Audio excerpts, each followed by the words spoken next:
good morning, good afternoon, wherever you are on the planet. Welcome to another edition of Founders Chat with Anthony Carter. This week I'm flying solo. My partner in crime, Miss Old Lady O, cannot be with us. She will be joining us next week. She'll be joining us in subsequent sessions, but I am flying solo today.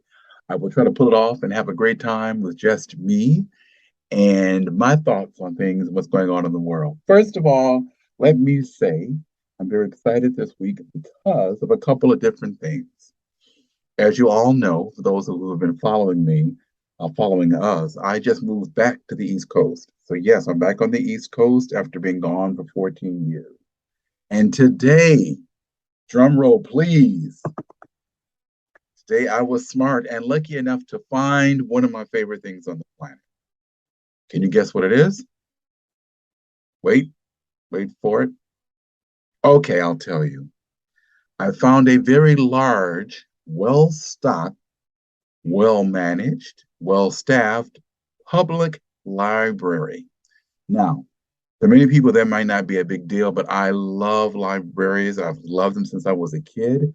They used to take us to them when we were young. I remember getting my first library card when I was 7 or 8 and loving going there on Saturdays for classes, instruction, picking up great books, reading them and returning them. So I have found the new library, let me rephrase that. I found a library that's new to me here in Windsor, Connecticut. About 10 minutes from my house. It's huge. I got a stack of books that I'm working through and some great, they have every movie on the planet there, which was also fascinating. Some of those too. One of the books I got today was the fantabulous Jennifer Lewis has a new book out called Walking in My Joy. I read her first one when I was in Greece 4 years ago. I read her first book. This one I started reading it today. I'm halfway through. The goal is to get it finished, completed by today or tomorrow, but it's no big rush. But it's Walking in My Joy. She's great. She's one of my big idols, one of my mentors from afar. So I'm enjoying reading that. Um, Also, good news. I am working with a public access TV station here in Windsor, also 10 minutes from my house.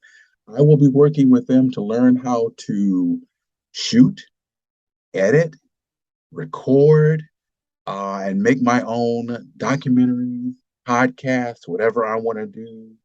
All kinds of exciting things I can come up with. And I'm learning how to do this stuff for free.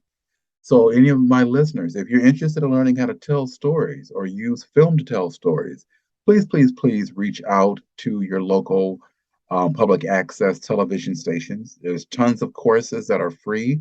They will teach you one on one, teach you on the spot, and you can go out and start shooting stuff and making your mark on the world via visual storytelling. All right, I think we'll wrap it up pretty soon. But before I go, this week's word, the word that has been on my mind, is the concept of knowledge. And what does knowledge mean to you? What does it mean to us, right? Many times I think people get confused with the term knowledge versus wisdom versus learning or learning in the classroom. So I'm going to try to break a few of those down for you.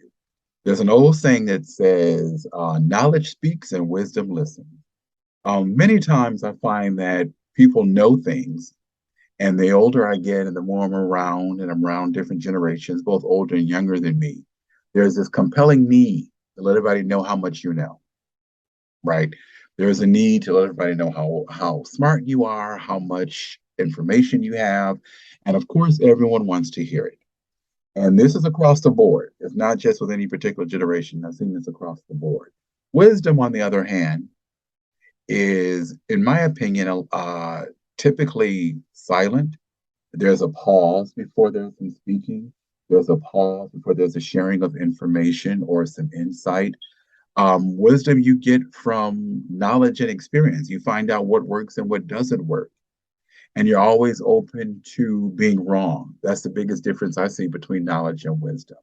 The big difference between learning in a classroom and learning in real life. You know, school is different. Going to school, being educated is different than being a person who likes to learn, who is a lifelong learner. I just saw Yentl for the first time today, and the big thing that kept coming up today was this young woman wanted to learn. She had a thirst for knowledge, and she was willing to do whatever she needed to do to learn in a time when they were not allowing women to learn. They thought they just could look at pretty books and raise families and have babies. But she was so determined to learn that she did whatever she needed to do. She paid the cost in whatever manner she needed to pay it in order to do it. So, my friends, my challenge for you this week is, or my question is, what are you willing to pay the cost for? Where is your knowledge base? What are you willing to learn? What are you willing to unlearn? Okay. Give that some thought. Let us know. As usual, you can reach me. I'm all over Twitter at Anthony L. Carter. You can reach me on my website, Anthony Carter. You can also reach me at our production hub, our production house. Everything is housed production wise in terms of visuals at burnthemanualproductions.com. Burnthemanualproductions.com. We will see you very soon. Thank you for listening. Tell all your friends, and we'll talk to you soon. Have a great day.